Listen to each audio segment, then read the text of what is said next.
Bonjour à toutes, bonjour à tous, bienvenue à Afen Co, Afen Co, la collégiale de la FEN. On en est au numéro 364 et aujourd'hui on va aborder un sujet qui est important. Pour se faire une idée sur le mix pédagogique, on va parler de XR, donc de réalité virtuelle, de réalité augmentée. Et pour ça, on a demandé au président de France Immersive Learning, Thierry Kossielniak, qu'on avait déjà entendu précédemment, et il a dit qu'il y avait une personne inspirante qu'il fallait écouter, qui est président du comité d'éthique de FIL, France Immersive Learning, et qui est Abdul Benhamer. Bonjour Abdul. Bonjour. Eh bien, Abdul Benhamer, d'abord, qu'est-ce que c'est FIL? Pour tous ceux qui n'ont pas entendu les émissions précédentes, qu'est-ce que ça représente? FIL, FIL veut dire France Immersive Learning. C'est une association loi 1901 qui réunit la plupart des acteurs dans le domaine de la XR. Donc, en France, il y a plus d'une centaine d'adhérents, essentiellement des très très belles entreprises qui développent des modules soit dans le domaine de la formation, soit dans le domaine de l'industrie. Exemple, des jumeaux numériques pour reproduire le fonctionnement d'installations hyper techniques. D'accord.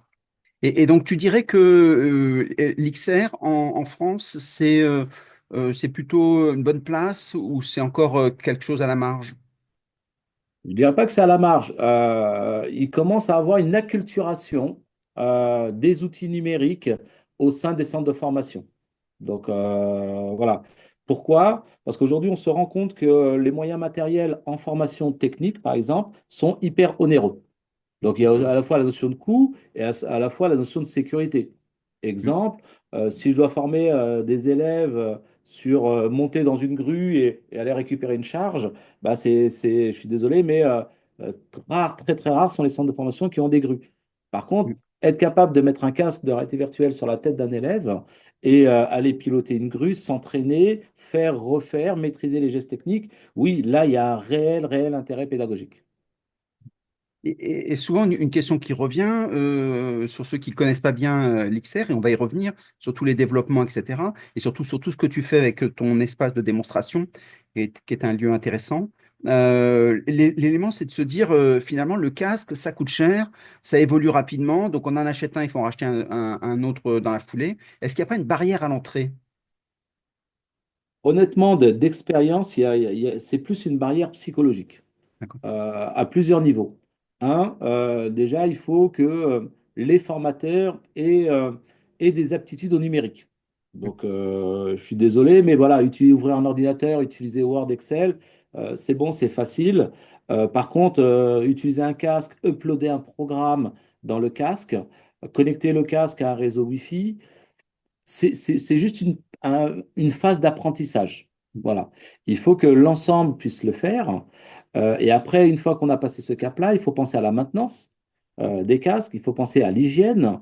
Et il y a un dernier volet, il faut penser à l'obsolescence également. Voilà. Aujourd'hui, un centre de formation va investir dans une dizaine de casques. Quand ils investissent dans une dizaine de casques, peut-être que les outils numériques qu'ils vont utiliser, les programmes qu'ils vont utiliser à l'intérieur des casques, peut-être que le casque va être obsolète dans les 12, 24 mois. Ouais. Voilà. Et c'est une difficulté. Voilà. Aujourd'hui, pareil, dans la sélection des casques, des marques de casques, aujourd'hui, il y a encore un gros débat. On ne sait pas si on va acheter voilà, un casque Oculus de chez Meta parce qu'on a peur du géant américain. Du coup, on opterait plutôt pour un casque HTC ou une autre marque de casque. Aujourd'hui, il n'y a pas une homogénéité des orientations techniques. D'accord. Et alors, comment est-ce qu'on fait pour s'y retrouver? Parce que un responsable de centre de formation, c'est pas forcément son univers. Écoutez, les centres de formation, la difficulté, c'est ils vont devoir acheter des casques sur une ligne d'investissement. Donc, c'est une ligne budgétaire. Ils vont demander à la région Île-de-France, mais écoutez, j'ai besoin de 10, 15 000 euros, j'ai besoin d'acheter un casque, des casques, etc. Alors qu'une entreprise, elle a un peu plus de flexibilité, où la culture en entreprise est un peu différente. On va se dire, tiens, au lieu d'acheter des casques, au lieu de gérer des stocks, ben, on va partir sur une option éventuellement de location de casques. Aujourd'hui, il y a des acteurs européens qui ont décidé de mettre à disposition des casques sur un principe de location comme pour les véhicules. Voilà. Alors, ça coûte combien un casque loué, par exemple? Un casque acheté dans un premier temps. Un Ouais. casque acheté, voilà, nous, on arrive à acheter un casque classique aux alentours des 350 à 400 euros. Ça se vaut pour les trois majeurs du marché, que ce soit Oculus, HTC ou Pico. Voilà. En termes de performance, il y a des petites variantes. Par contre, en termes de qualité, pareil, il y a des petites variantes. Et moi, je dirais, il vaut mieux voir les petites options de manière à pouvoir utiliser des logiciels pour pouvoir injecter les programmes sur l'ensemble des casques. Certains fabricants vont proposer des petits outils numériques supplémentaires. Je trouve ça assez sympa. Certains vont proposer même des stores, voilà, des stores un peu comme Apple Store où on va Mm. pouvoir télécharger des programmes facilement. C'est ce qui fait la différence. Il y en a qui vont innover. Et il n'y a pas de casque chinois, parce qu'on Il va y a parler de des casques casques, beaucoup moins chers. il y a des casques beaucoup moins chers. Après se pose toujours la question du service après-vente. Voilà. Moi, je vais une fois tous les ans en Chine, à la foire de Guangzhou, pour mettre à jour mes connaissances techniques. Et c'est vrai que les casques, nous, on arrive à les toucher là-bas à 150 euros. 150 euros, après, quid toujours du service après-vente. Demain, je casse ne serait-ce que la lanière de fixation, comment je fais, combien de temps pour recevoir. Voilà. Alors qu'aujourd'hui, avec toutes les plateformes digitales, on peut recommander des sangles, des accessoires, des batteries supplémentaires. C'est un peu plus facile qu'on a déjà des marques qui sont installées en Europe. Ensuite, en termes de location, la Mm. location d'un casque VR varie entre 20 euros et 50 euros le casque. Voilà. Pour la location pour une durée de combien? Pour une durée de 24 heures. D'accord. Mm. Donc, Voilà. c'est pas inaccessible, loin s'en faut, hein. Ah, c'est pas inaccessible. Exemple, on a une formation, exemple, dans mon programme de formation, j'ai un référentiel pédagogique. Dans mon référentiel pédagogique, je dois aborder de telles thématiques. Ben, je vais investir peut-être 500 euros pour louer une dizaine de casques pour 24 heures, 48 heures. Mm. Et ensuite, les casques repartent. C'est un peu le principe quand on achète une chaussure en ligne, on reçoit la paire de chaussures, elle ne me va pas, je la renvoie. Très bien. Je voulais pas nommer la marque, voilà. Ouais, c'est ça, on voit tous la marque à laquelle vous pensez. Donc, non, mais ce qui est intéressant dans ce que tu dis, c'est qu'en fait, il y a possibilité d'avoir à moindre coût et ça règle le problème finalement de l'obsolescence. On n'est pas contraint avec un parc qu'on est obligé d'écouler, quoi. Ah, il y a l'obsolescence et après, il y a aussi la casse du matériel. Ouais. Aujourd'hui, quand on fait de la formation, on a affaire à 10, 15 stagiaires. Ils n'ont pas encore d'appétence. On voit encore aujourd'hui des vidéos sur YouTube où quand des gens jouent à la boxe, il y a leur écran télé, ils vont bouger les bras, ils vont aller casser un écran, ou Mm. ils ont peur, ils enlèvent le casque et le casque tombe et on le casse. Mm. Aujourd'hui, il y a des entreprises qui proposent même des super châssis sur lesquels on va pouvoir fixer les casques avec des petites sangles pour pouvoir recharger automatiquement le casque pour éviter que le casque soit aussi subtilisé, Ouais. perdu, Mm. etc. Du coup, aujourd'hui, les enseignants, les directeurs de centres de formation se posent aussi la question de la gestion de la flotte, mais aussi sur la sécurisation de la flotte. Donc aujourd'hui, il y a des petits meubles, des placards. Moi, aujourd'hui, j'ai mes casques dans des petites boxes, mais à chaque fois, je suis en train de faire un recomptage. Quand on a Mm. 50 casques, ben, on dit Mm. ben, peut-être que la 49e boîte est vide. Et ça nous est arrivé parce qu'on avait oublié le casque sur un bureau, par exemple, ou un contrôleur. Mm. Mm. Donc ça, et puis il y a des entreprises qui investissent dans cette culture de la XR. PwC, par exemple, offre à tous ses consultants, en tout cas c'est ce qu'elle dit, ben, une boîte avec un casque, de façon à ce qu'ils puissent s'habituer à l'usage.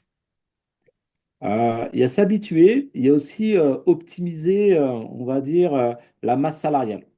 Exemple, PwC, quand il parle voilà, d'acculturer ses employés à la réalité virtuelle, bon, faut être honnête, ce qu'on veut, c'est optimiser les hommes. Mm. Exemple, toutes les entreprises, on a quoi comme problématique? On a un turnover, voilà, qui est plus ou moins important en fonction des métiers. Et quand on a un turnover, je prends l'exemple de la banque, on emploie une personne, la personne reste un an, au bout d'un an, elle quitte son emploi pour Mm. X raisons, hein, bonne raison, mauvaise raison, Bien peu sûr. importe. Sauf qu'aujourd'hui, le directeur d'agence va prendre cette personne-là, va la former sur un ensemble de modules de formation. Ça va être une formation physique. Du coup, le directeur d'agence a passé du temps, Mm. de l'investissement, donc de l'argent. Et du coup, une fois que ce collaborateur quitte l'entreprise, ben, il va falloir recruter une nouvelle personne et relancer les formations. Et ça commence à peser sur l'économie de beaucoup d'entreprises.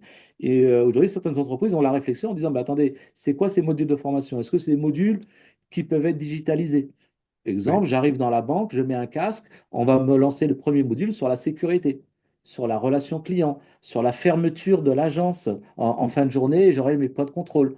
Mm. À terme, demain, vous verrez que quand on va rentrer dans des très grandes entreprises, on va rentrer dans l'entreprise, on aura un casque, on va nous expliquer où se trouve le self, on fait attention aux horaires, où est-ce que je récupère mon badge, que se Mm. passe-t-il si j'ai perdu mon badge, ce que je dois faire, etc. En fait, toutes les informations qui sont considérées en temps, entre guillemets, basiques ou chronophages, Mm. ben, vont être digitalisées. Et on aura un visiteur virtuel, un super avatar alimenté par une IA qui va nous faire même une visite de l'entreprise, les métiers dans l'entreprise, en France, à l'étranger, même les visites d'usine, tout se fera en réalité virtuelle. Et à terme, ben, on va gagner du temps. Mm. Voilà. Et dans les cursus d'intégration, on peut aller plus loin. Les vieilles maisons, bah, il peut avoir l'histoire de la maison, comment est-ce que c'est arrivé, alors qu'on ne pourra jamais voir les anciens bâtiments. Donc la réalité virtuelle a un sens. Et dans un cursus d'intégration, on monte un peu l'histoire et la culture de la boîte. Non, mais ça va hyper loin. Et après, la deuxième phase, une fois qu'on a appris voilà, de l'histoire de l'entreprise, imaginez les opérations de team building. On va Mm. aller tous ensemble et les services marketing va faire un exercice de vie ma vie de technicien dans l'usine. Et ils Mm. vont essayer de concevoir, d'améliorer les process, d'échanger, de discuter. Donc aujourd'hui, la VR, il y a des domaines d'application qui sont inimaginables. Est-ce que c'est plutôt parce que les grosses entreprises qui sont multi-établissements, ça a énormément de sens. Les réunions se font en 3D, donc c'est plus vivant. Mais quand on est une petite boîte, est-ce que la VR, c'est vraiment utile?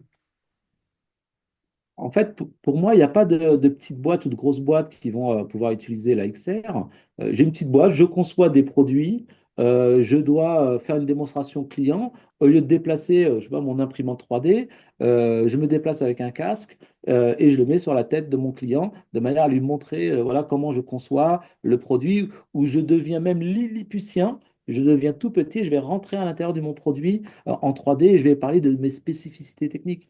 Et là, Mm. c'est au contraire, c'est génial, quoi. Bien sûr. Donc, si on reste sur le matériel, on voit apparaître un élément nouveau, c'est les lunettes Ray-Ban que Meta a lancées. Est-ce que finalement, c'est pas l'avenir un peu de la VR ou de la XR, puisqu'il y a les deux? Moi, ce que j'aime bien dire, pour pouvoir trouver quel produit va bien fonctionner à terme, ce sont toujours les cas d'usage, les Ouais. use cases. Mm. Voilà. Plus il y aura de use cases, plus il y aura d'utilisateurs, plus on pénétrera le marché. C'est Mm. hyper important. Exemple, au départ, la VR était essentiellement pour du gaming. Voilà. Mm. Ça commence à pénétrer le marché de la formation parce qu'on se rend compte que effectivement, investir dans des machines, des formations techniques, on achète des machines qui coûtent des fois 100 000 euros. Mm. Vous imaginez, c'est horrible en termes Mm. de coûts. Et en fait, tout est une question de use case. Plus on aura des use cases, plus ce sera voilà, utilisé. Vous allez voir les lunettes Ray-Ban aujourd'hui de Meta qui sont superbes. On va partir, voilà, une fois qu'on va uploader des traducteurs automatiques, vous allez voir, on se Exactement. posera même la question Mm. de est-ce que je dois apprendre les langues? Bah oui. Parce que demain, je vais pouvoir aller en Chine, à Canton, et ça me traduira automatiquement. Mm. Je pourrai aller en Norvège, voilà, et ce sera mais beaucoup, beaucoup plus facile. Mm. Donc, ça veut dire qu'aujourd'hui, on a un potentiel, mais est-ce qu'il manque pas dans les usages? Est-ce que finalement, quand on voit la VR un peu, la XR en général, est-ce que c'est pas un peu canal historique? On fait des cours qu'on donne en ligne et les gens c'est très descendant. Est-ce que c'est pas ça qui bloque aussi plus la pédagogie dans les usages apprenants? Non, parce que au départ, quand on avait un tableau vert avec de la craie blanche, Mm. voilà, c'était une génération où on venait avec une pédagogie descendante, Mm. où l'enseignant était ce qu'on appelle un sachant, il venait délivrer son savoir. Aujourd'hui, avec Internet, nous, on le ressent en formation. Les jeunes, les moins jeunes vont sur Internet, récupèrent de l'information et viennent avec de l'information pendant la formation. Et du coup, le mot formateur a beaucoup évolué. En fait, aujourd'hui, on n'a pas des formateurs. Moi, je les qualifierais plus de régulateurs d'information. Pourquoi un régulateur d'information? Parce qu'aujourd'hui, on va aller, quand on fait de la formation, un jeune ou un moins jeune va nous dire, bah, attendez, j'ai vu ça sur Internet, j'ai lu telle information, c'est contradictoire par rapport à ce que vous dites. Et à ce moment-là, le formateur va être là pour faire de la régulation d'information, démontrer que l'individu a peut-être mal compris, ou l'information était peut-être partiellement erronée, ou la démonstration était un peu moins claire. Et en fait, aujourd'hui, on fait de la régulation. Et l'AVR, aujourd'hui, est un super outil pour pouvoir faire de la superbe démonstration. Voilà. Démonstration dans quel sens? dans le sens où avant, on disait que la formation, on était obligé de venir à l'école pour se former.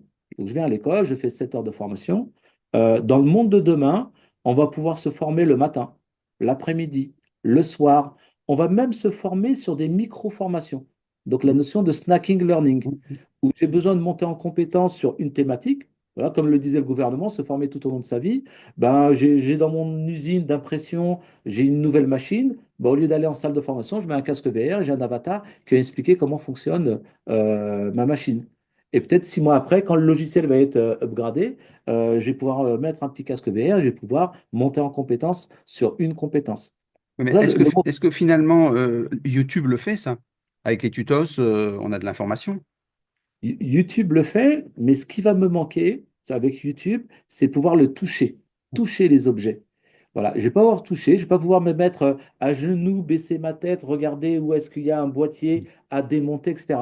En fait, c'est comme un peu à la géode où je suis Mm. observateur, j'observe les étoiles, mais j'ai pas le droit de les toucher.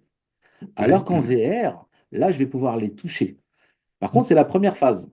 La Mm. deuxième phase, c'est qu'on va parler d'outils digitaux qui gravitent autour de la VR, comme de l'haptique. Ouais, très bien. Les J'ai retours besoin haptiques. d'avoir un feedback. Mm. Donc, un feedback, je vais pouvoir toucher, sentir que ça vibre, sentir qu'il fait chaud, que Mm. c'est froid. Et en fait, c'est à certains métiers où le toucher est hyper important. Mm. Et avec le retour haptique ou les retours en montée en température ou même en texture, voilà, je vais pouvoir même identifier une texture lorsque je vais toucher je sais pas, du cuir ou de l'acier. Mm. Je vais pouvoir avoir ce retour-là. Et Et donc là, ça, ce sont des gants que l'on porte, si c'est sur les mains, bien sûr. Ce sont des gants que l'on porte, c'est des choses comme ça? ce sont des gants, donc à la fois des gants. Aujourd'hui, il existe des vestes, des Ouais, des pantalons. gilets, absolument. Voilà. Mm. Exact. Du coup, nous, chez iOasis, on développe des gants, on développe des vestes, des pantalons, et certaines de nos combinaisons aujourd'hui sont utilisées dans l'armée, où Ouais. on réalise des Mm. exercices de tir. Ouais. Et pour pousser le bouchon un peu plus loin, parce que dans le diagnostic, on a besoin de la vue, de l'ouïe, du toucher, mais on a aussi besoin de l'odeur. Notre Mm. nez est un détecteur. Du coup, aujourd'hui, il existe des kits d'odeur, et notamment chez iOasis, on fabrique des kits d'odeur jusqu'à 10 odeurs. Très bien. Donc, et les odeurs, ça sert à quoi? Pour la cuisine, pour le... Ben, en fait, il y a deux écoles. On va avoir les odeurs sympas et les odeurs moins sympas. Ouais, Donc voilà. Donc moi, j'aime bien les odeurs pas sympas. ouais. Voilà. Quand c'est sympa, ça sent la rose, on fait à manger, on sent le saumon et tout. C'est sympa, ouais, pourquoi pas, why not? Nous, dans les métiers techniques, notre nez, bah, il permet de diagnostiquer des anomalies. Mm. Exemple, une odeur de brûlé, une Mm. odeur de kérosène. Alors, imaginez une formation sur un avion, Mm. on va utiliser notre nez pour détecter s'il y a une potentielle fuite. Et là, c'est hyper important. Donc, Mm. je fais un câblage, je fais une manipulation, je perce un trou sur un objet, je vais pouvoir sentir l'odeur de boîte brûlée, Mm. Mm. etc., etc. Et là, ça fait partie du diagnostic. Donc, il y a certains métiers où les odeurs vont être hyper sympas. Exemple, dans la cuisine aussi, hein, ça peut être sympa. Sauf qu'il y a certains métiers, on va dire, bah non, attendez, non, non, faut que les candidats, les stagiaires, il faut qu'ils touchent la matière, il faut qu'ils le Mm. ressentent. Du coup, en fait, il y a un curseur. Mm. Bah, le curseur, dans certains métiers, on se dit, bah, écoutez, les métiers très techniques comme réparation des avions, je suis désolé, samedi, dimanche, je ne peux pas intervenir sur un avion, la VR prend tout son sens. Néanmoins, sur des métiers techniques comme la cuisine, Ah oui. Ou voilà, sur certains l'œnologie, par postes. exemple, l'odeur des vins. Ah oui, Il y a une vraie appétence à cela. Ça prend tout son sens si effectivement on a un diffuseur olfactif. exactement. Et là, ça prend tout ce sens parce que des vins hyper rares, on va pouvoir sentir s'il est boisé, etc. Mm. Et là, c'est génial. Par contre, bah, voilà, après, il y a des pros, hein, il y a des puristes qui vont dire, non, mais moi, j'ai besoin d'avoir le goût, je veux avoir le palais. Mm. Voilà. Du coup, il y a un curseur. Mm. Voilà. Et le curseur, c'est pas à nous de les régler, c'est plutôt aux pédagogues, aux Ouais. élèves de les gérer. Et aujourd'hui, bah, la VR est rentrée aussi dans certains cas d'usage lors des examens. Et là, c'est génial. Exemple, dans le merchandising, il y a un sujet d'examen qui dit que les élèves doivent mettre un casque VR et ils doivent faire le facing d'une Mm. étagère dans un supermarché. Mm. C'est-à-dire là, quel produit qu'on va mettre au niveau des yeux, le Mm. produit où on va marger le plus, on va le mettre un petit peu plus bas, ou le fabricant, le fournisseur qui subventionne une belle position sur notre étalage, on va mettre plutôt le produit à tel endroit. Mm. Et là, c'est vraiment génial parce que c'est vraiment des use cases. Il n'y a pas de différence entre la vraie vie et la VR. Et c'est là où justement un centre de formation spécialisé sur la VR ou la XR prend tout son sens parce que s'il faut avoir un gilet haptique, il faut avoir des gants, il faut avoir tous ces éléments-là, bah, autant aller sur un endroit où tout est stocké, on se paye une formation ou on loue le local. Dans ces cas-là, bah, on a tous les outils dernière génération. Il ne reste plus qu'à avoir la pédagogie et l'animation. Exactement. Donc, on appelle ça des tiers-lieux. Donc, des tiers-lieux vont être conçus à terme, où lorsqu'un lycée professionnel, un lycée technique, une entreprise veut utiliser de la VR, soit pour du team building, soit pour une démonstration, ils vont pouvoir accéder à des tiers-lieux, utiliser des casques de réalité virtuelle, et évidemment, il y aura un service technique qui seront là pour les accompagner de manière à les connecter au Wi-Fi, etc. Mm. Et donc, ce qui manque peut-être aussi, c'est auprès des formateurs et des pédagogues, bah, c'est justement la pédagogie de la VR. C'est exactement ça. Donc, c'est pour ça qu'au sein du fil, Mm, on a créé le comité d'éthique et on a voulu créer tout un ensemble d'outils qui vont graviter autour de la réalité virtuelle. Donc, c'est bien la réalité virtuelle, on met un casque sur la tête, mm, on lance le module. Voilà. Bah, l'idée, c'est comment je vais intégrer la formation VR dans ma séquence pédagogique, mm, premièrement. Deuxièmement, comment je vais gérer l'hygiène des casques. mm. Troisièmement, quand un jeune ou un moins jeune a un casque sur la tête, comment je vais pouvoir identifier des signaux de détresse? Exemple, Du style. un jeune ou un moins jeune a eu un accident de vie où il a été agressé, voilà. Lorsqu'il regarde autour de lui, il va naturellement gérer ce qu'on appelle une distance de sécurité. Une distance de sécurité, voilà, donc j'ai 1 mètre autour de moi, ben, je ne veux pas qu'on rentre dans mes Mm, 1 mètre. Par contre, lorsque j'ai un casque, je ne vois pas ce qui se passe autour de moi. mm, Par contre, si j'ai été violenté étant jeune ou moins jeune, comment l'enseignant va pouvoir identifier que le gamin ou la gamine a été en détresse? mm. Pareil, pour des gestes, un Bah, formateur va. comment est-ce qu'il le fait? Il fait des ice tracking, il analyse les micro-signaux, enfin. En fait, nous, au sein du fil, on a mis des personnes du corps médical de manière à nous D'accord, accompagner. Voilà, nous accompagner parce qu'on n'est pas spécialiste. bien sûr. Voilà, il faut passer par des psychologues, par des spécialistes du corps médical de manière à nous aider, nous accompagner et comprendre. Mm, Au sein du fil, dans le comité d'éthique, on est en train de rédiger tout un ensemble d'e-books de manière à former ces formateurs-là, très bien. former ces animateurs. Un autre cas d'usage, hein, un truc simple, un formateur qui va mettre un casque VR sur la tête d'un enfant ou d'une Mm, enfant. Le fait de serrer l'élastique derrière les cheveux de la personne, est-ce que le fait de mettre la main dans les cheveux va être considéré comme une caresse ou va être considéré comme un geste technique? mm, Ouais. C'est pour ça qu'il faut parler de mm, prévention. bien sûr, Exemple, moi, quand je fais une démonstration dans des salons, je demande toujours l'autorisation. bien Je sûr. vais mettre des mots, je vais verbaliser. Bonjour madame, est-ce que je peux prendre votre main et poser vos doigts sur le contrôleur? Ben, il y a Mm, certaines femmes qui me disent oui et d'autres femmes qui me disent non. ouais, Voilà. exactement. Et quand Mm, ils mettent le casque, je dis voilà, madame, attention, ça va vous décoiffer. Désirez-vous que je vous aide, je mets l'élastique ou pas derrière vous, ou je serre la petite sangle? mm, mm. Certaines me disent oui, certaines me disent non. Eh ouais. D'accord? Donc, c'est pour ça qu'il faut faire extrêmement attention parce que on peut faire des super modules de réalité virtuelle, des super contenus. Néanmoins, ce qui gravite autour, ben, ça peut être une catastrophe. Ça peut être une très mauvaise expérience. Mm. Et justement, quand on Pareil. parle de l'expérience apprenante, où on en est du temps de latence, qui disait que certains avaient un peu le mal de mer quand ils mettaient des casques. En fait, cette histoire de mal de mer, c'est un problème de déséquilibre de l'oreille interne. Donc, Mm, ce qu'on rencontre aujourd'hui, c'est lorsqu'on développe un module de réalité virtuelle, il y a plusieurs modes de déplacement. Soit le corps va se déplacer en translation, soit il va se téléporter. Lorsque le corps se déplace en translation, c'est-à-dire que le corps est fixe et l'environnement qui est autour de soi va se déplacer. Et en fait, le cerveau ne comprend pas. Le mm, cerveau, il ne comprend pas le message qui est envoyé entre les yeux et le cerveau. Et du coup, hop, ça crée un déséquilibre de l'oreille interne et ensuite, on a envie de vomir. mm. La solution qui fonctionne bien, c'est vraiment la téléportation. Donc, je suis à un point A, je me téléporte, le cerveau comprend. Donc, les D'accord. signaux arrivent à équilibrer le fonctionnement du corps humain. C'est un point. Par contre, il y a un point hypersensible, c'est en fonction du nombre d'images qu'on va vous envoyer, en fonction des lumières, est-ce que vous êtes assujetti à l'épilepsie?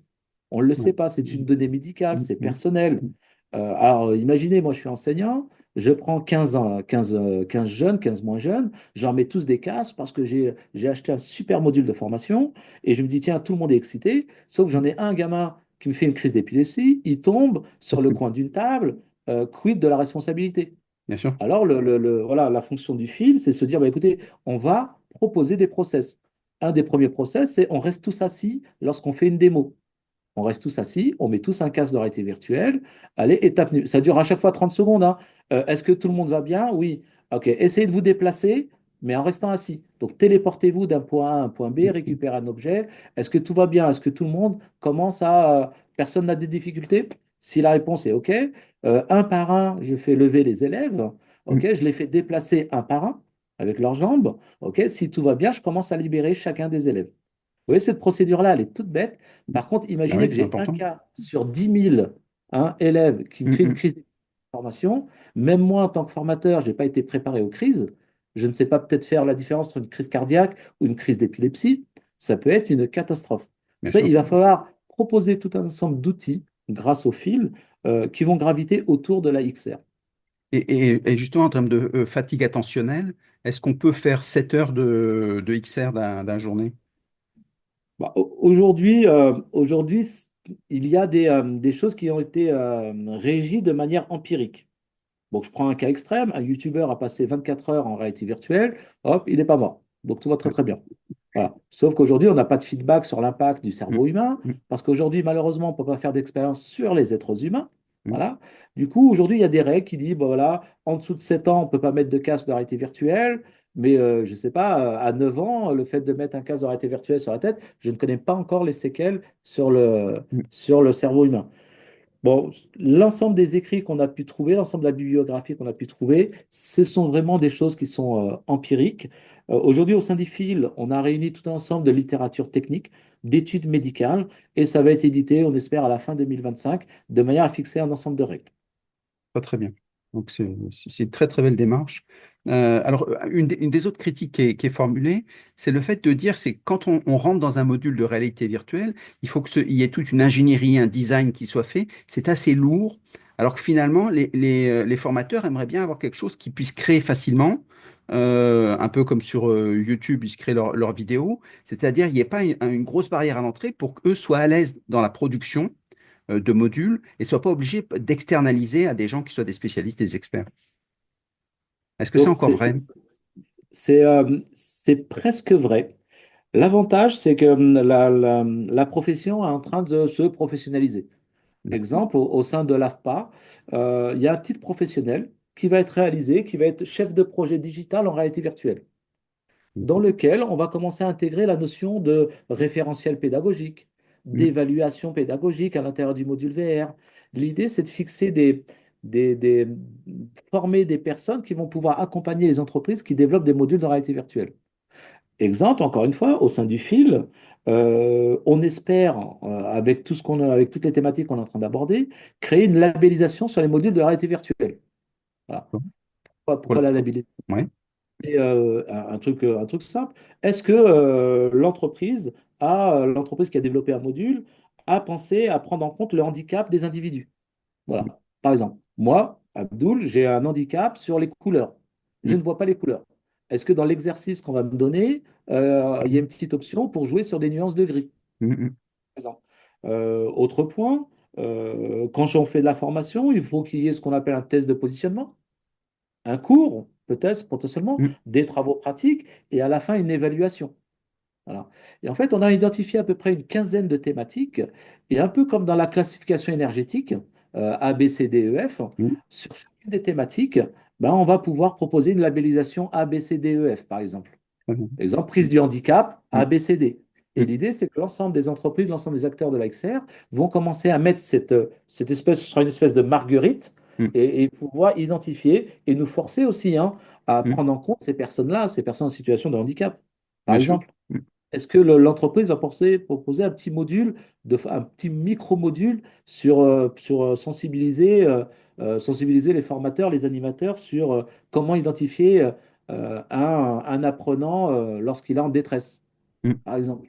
Voilà. C'est que des petits micro-modules de Oui. manière à pouvoir voilà, avoir une belle marguerite. Et si la Ouais. marguerite elle est super belle, bah, à ce moment-là, plus il y a de pétales, mieux c'est.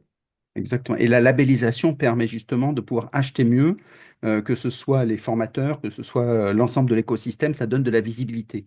Donc ça, bravo Oui. sur ce que vous avez fait, c'est vraiment extraordinaire. Mais Merci. l'idée que j'avais un organisme de formation qui me disait, le problème, il ne connaissait pas bien la VR, il me dit, moi ce que j'aimerais, c'est que la VR soit comme une classe normale, c'est-à-dire que je viens, les gens ont soit un casque, soit ils regardent sur ordinateur, et finalement, je fais un cours.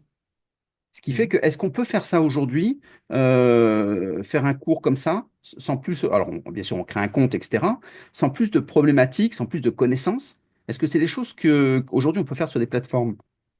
Oui, il existe aujourd'hui sur le marché énormément de plateformes, des plateformes multi-users, on va pouvoir se connecter et faire directement son cours. Mm.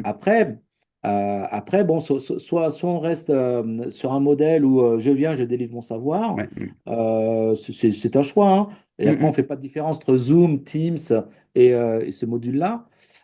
Ou soit on utilise la VR pour pouvoir toucher, palper des choses.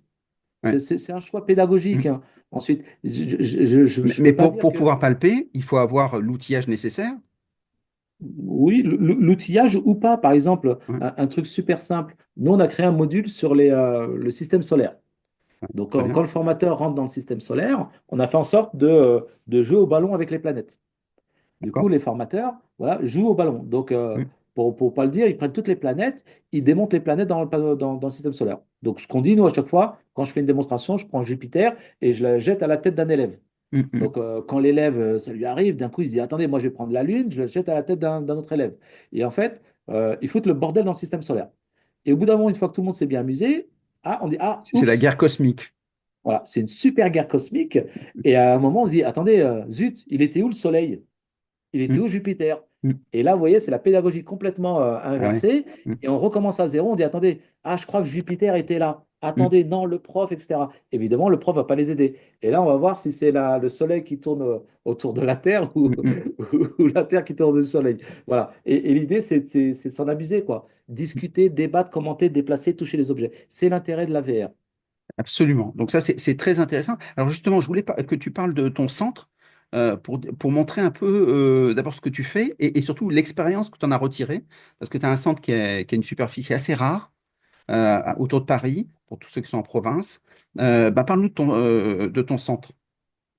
Donc, nous, on a monté un parc de réalité virtuelle. Mm, Donc, à la base, je suis à la tête d'un centre de formation. mm, Donc, on forme beaucoup de stagiaires dans un domaine technique. Sauf que bah, ce domaine technique, des fois, il peut être accidentogène. Et du coup, il y a 5 ans, on s'est dit, allez, soyons fous, on va investir dans la réalité virtuelle.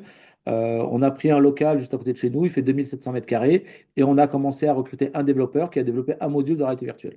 Nous, par exemple, on utilise des gaz qui ne sont pas sympas, qui mm, ne sont pas sympas pour la planète, qui détruisent la couche d'ozone, etc. Sauf qu'en formation, malheureusement, bah, les stagiaires ont droit à l'erreur. Donc, de temps mm, en temps, on entend des petits dégazages, etc. mm, Et c'est pas sympa. Du coup, on s'est dit, on va le faire en réalité virtuelle, on va laisser les stagiaires se tromper. mm, Voilà. Se tromper, casser des machines ou autres. Parce qu'aujourd'hui, ben, la maladie des centres de formation, ce sont les moyens matériels.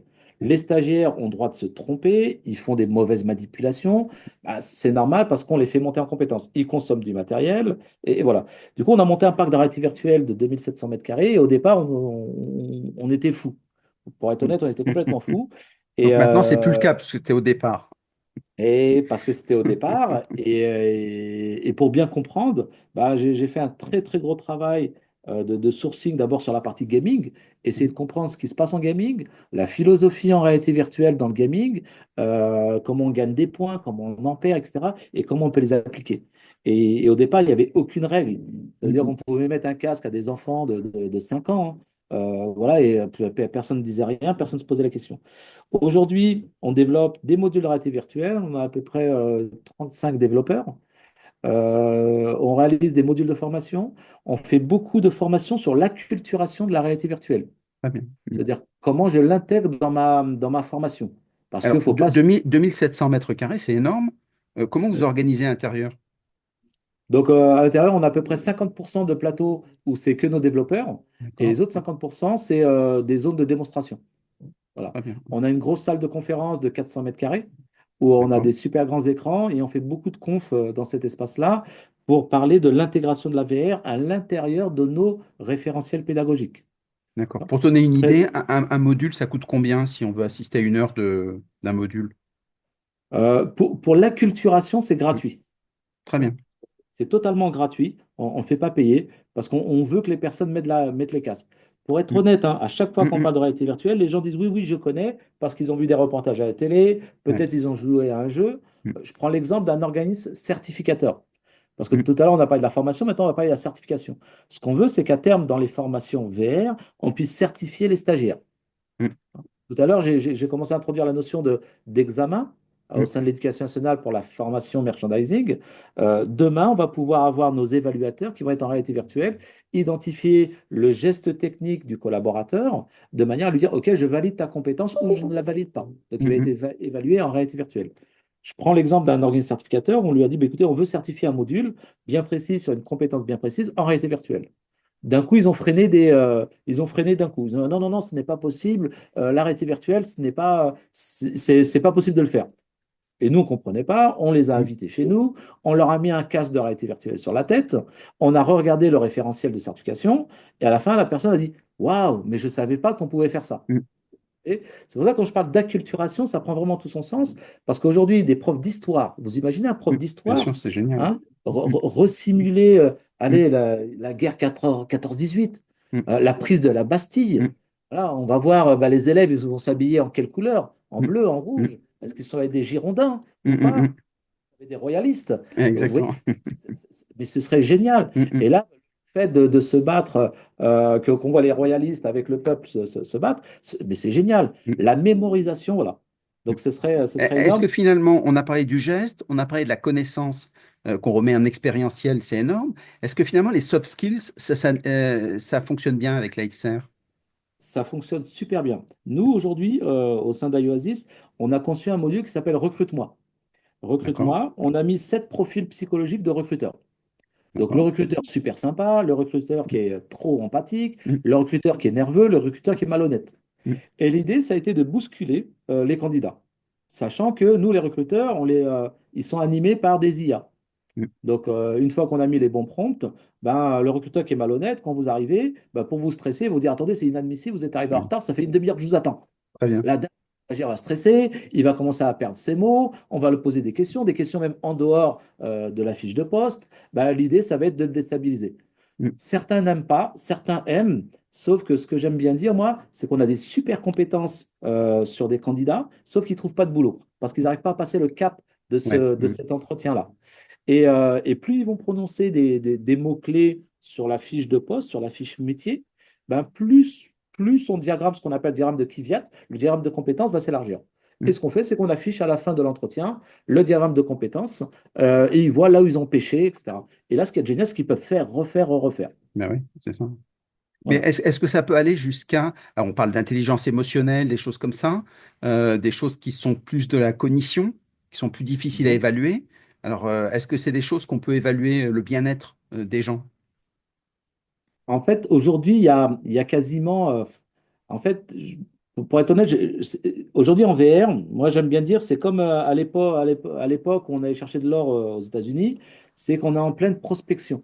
Ouais, Les domaines d'application sont énormes. ouais, Exemple, je prends un exemple. Au sein des entreprises, on nous demande aujourd'hui de développer des modules sur allez, le sexisme en entreprise. mm, Voilà. Le sexisme, imaginez qu'il y a un collègue homme, un collègue femme, on va pouvoir analyser les mots, on va pouvoir même analyser le regard. mm, Où est-ce que regarde le collègue homme chez la femme? Est-ce mm. qu'il va En regarder le premier. visage? Et ce qui n'est pas la même C'est, chose que ce qu'il dit regarder. voilà, Mm, c'est mm, terrible à dire. Après on a un gros problème moral, c'est sur la confidentialité des données. ouais, C'est que les rapports sont imprimés, communiqués uniquement à la personne qui va utiliser ce module-là, hein, et ensuite c'est automatiquement effacé. mm, C'est hyper, hyper important. Bah, pourquoi? Bah, parce que imaginez que ça fuite et on va dire que tel individu, et en plus c'est un manager, il va, voilà, il est considéré comme il a été qualifié de XXX mm, mm. et voilà quoi. Et ça peut être terrible en entreprise. Par contre, Mais ça permet de réguler un certain nombre de gestes, de regards exactement. ou même de mots-clés. Bah, déjà de faire prendre conscience, ce qui n'est pas évident. Quand on voit par exemple Oculus avait montré justement avec les casques qu'il analysait les micro-signaux. Donc la synergologie. Ce qui est hyper intéressant, c'est qu'on voit quand les gens s'ennuient, quand les gens nous mentent, on voit ce que les gens ne veulent pas dire, mais ce qu'ils montrent. Et donc ça, c'est des choses hyper intéressantes pour apprendre à se découvrir et dans sa relation à l'autre. Voilà. Par contre, après, quid des données? Ça veut dire Voilà, exactement. qu'aujourd'hui, au sein du fil, ben, on a un e-book qui est en train d'être rédigé sur la prévention. Exemple, vous me demandez de mettre le casque pour pouvoir identifier mes micro-signaux. euh, qu'allez-vous faire de mes micro-signaux? Oui, Voilà. exactement. C'est-à-dire que ce que je veux, c'est qu'on puisse signer un peu comme des conditions générales de vente, Mm, où je dois valider le fait que vous avez identifié mes micro-signaux, qui vont pouvoir identifier comme quoi je suis un menteur, je mm, suis un psychopathe, etc., etc. Est-ce que j'accepte, j'accepte pas? mm, mm, C'est hyper important. C'est pour ça que quand on va lancer ce type de mm, module-là, c'est mm, génial. mm, Et mm. ça, c'est la position du fil, et c'est notre mission de Et de, faire de la prévention. de la RGPD aussi. Bah, de Il la RGPD aussi. faut Voilà. demander l'autorisation, tout simplement. Sinon, si on nous dit non, bah, on n'utilise pas. On n'a pas le Voilà. droit. Voilà. Et là, c'est des données mais, interpersonnelles. Et Ouais, encore pire, c'est que votre voix peut être enregistrée. ouais. Peut-être que Mm, le fait d'être en réalité virtuelle, je me retrouve dans un environnement super sympa, dans une usine en 3D. Je vois qu'il n'y a personne autour de moi dans l'usine en 3D, mm, sauf dans la vraie vie, il y a du monde et ma voix peut être enregistrée et je peux dire des trucs pas sympas sur mon entreprise. mm. Sauf que le fait d'avoir mis le casque VR pour la première fois, bah, je m'en suis pas rendu compte et peut-être que mon employeur va me licencier parce que j'ai dit un mot pas sympa sur ma boîte. Mm. Vous voyez, c'est hyper important. C'est pour ça ces histoires de conditions générales Bien sûr. d'utilisation, conditions générales de protection de l'utilisateur, etc. C'est des choses dont les utilisateurs doivent prendre conscience. Est-ce que finalement, puisqu'on arrive à la fin de l'émission, il y a toujours l'effet waouh quand on met un casque? Oui, il y a toujours l'effet waouh. Et notre mission d'entreprise qui développons des modules de réalité virtuelle, il faut qu'on arrive à positionner sur le fait qu'il y a un intérêt pédagogique. Voilà. L'individu qui a testé le module VR, est-ce qu'il est sorti plus compétent? Comment j'ai Mm, évalué cette montée en compétences? Il me faut des KPI. Et si j'ai pas mm, ces KPI, je suis désolé, ça devient de l'amusement. mm. Absolument. Mm. Et donc ça, mais c'est très intéressant d'avoir justement cette accroche, c'est que tous ceux qui découvrent, parce j'avais lu le chiffre, il y a 7% des foyers français qui sont dotés de casques. Donc il y en a une majorité qui l'ont pas, hein, pour le dire directement. Et quand on découvre, on se dit c'est extraordinaire quand c'est bien fait. Et ce extraordinaire, il faut tirer le fil pour en faire pédagogie. Exactement. Et là, les 7%, c'est que le début. Il y a une étude de PwC qui dit que sur les 5 prochaines années, le nombre de users va monter de manière exponentielle. Mm. Donc, Le tout, c'est et dans d'avoir le des monde, usages. voilà. Le nombre de métiers qui vont être impactés vont être Mm, énormes également. Donc, je prends l'exemple de Walmart aux États-Unis. Pour la formation des caissières, les caissières, quand elles ont un temps mort, elles mettent aujourd'hui un casque de réalité virtuelle parce qu'il n'y a personne à leur caisse. mm, mm. Hop, et elles suivent des micro-modules, des modules Ouais. de formation qui vont durer 2 3 minutes sur Mm, la relation client, comment mm, gérer un client qui est bavard, comment gérer un problème de prix sur un produit. mm, Et ça, c'est le monde de demain. C'est qu'on mm. va pouvoir se former, mais tout le temps, mais sur du snacking learning. C'est le Ouais. terme américain. Et donc, le snack content est intéressant, mais l'élément derrière, c'est d'avoir déjà d'enclencher, et donc pour la majeure partie, d'essayer. Et je trouve ça intéressant dans l'espace que tu as créé, c'est qu'on peut y aller. Et donc, en plus, si tu fais une acculturation qui est gratuite, est-ce que tu pourrais me donner le lien pour pouvoir donner le lien? Et après, je suppose qu'il faut réserver, mais ça peut être hyper intéressant de faire des learning, comment on appelle ça, des learning expeditions. C'est-à-dire que tu es dans quelle ville déjà? Villeneuve-Saint-Georges, dans le Villeneuve-Saint-Jean. Ouais. 94, juste à côté de Créteil. Voilà, Voilà. donc d'y aller, de pouvoir essayer, et puis après de pouvoir dialoguer ensemble pour se dire qu'est-ce qu'on a appris et qu'est-ce qu'on en fait. Voilà, tous ceux qui ne les connaissent pas, donc je trouve ça assez magique. Donc c'est hyper intéressant tout ce que tu as dit. Je trouvais ça plein d'exemples, plein de vraiment merci. C'était passionnant. Si on veut te joindre, comment est-ce qu'on fait? Je vous donne déjà le site web Ouais. si vous voulez voilà, venir vous acculturer. Donc, c'est iOasis, le petit trait du 6, c'est oasis comme l'oasis.fr. Donc, pour ceux qui aiment la réalité virtuelle, c'est le nom de la plateforme dans laquelle bah, les gens se connectent dans le film Ready Player One, donc un film qui parle beaucoup de réalité virtuelle. Mm, Et pour me joindre, je vous donne mon mail, mm. ab, donc Anatole Bernard, ab, arrobase, i-du-6 oasis.fr. Merci beaucoup, Abdul Ben Amer, qui est aussi président de la commission éthique à Phil. France Immersive Learning. C'était passionnant. Franchement, j'espère qu'on aura l'occasion de faire d'autres choses ensemble et qu'on aura l'occasion d'avoir un suivi de tout ça pour avoir des nouveautés. Et surtout, dès qu'on sort le e-book, n'hésite pas à venir en parler de façon à transmettre l'information et tous ceux qui sont intéressés pourront avoir l'état de l'art en la matière parce que la notion d'éthique est très importante à la fois dans l'entreprise et dans la formation. Donc, bravo pour le travail que vous avez fait ensemble. Merci beaucoup. Merci beaucoup Stéphane pour l'invitation. À très bientôt. Au revoir à tous. Au revoir.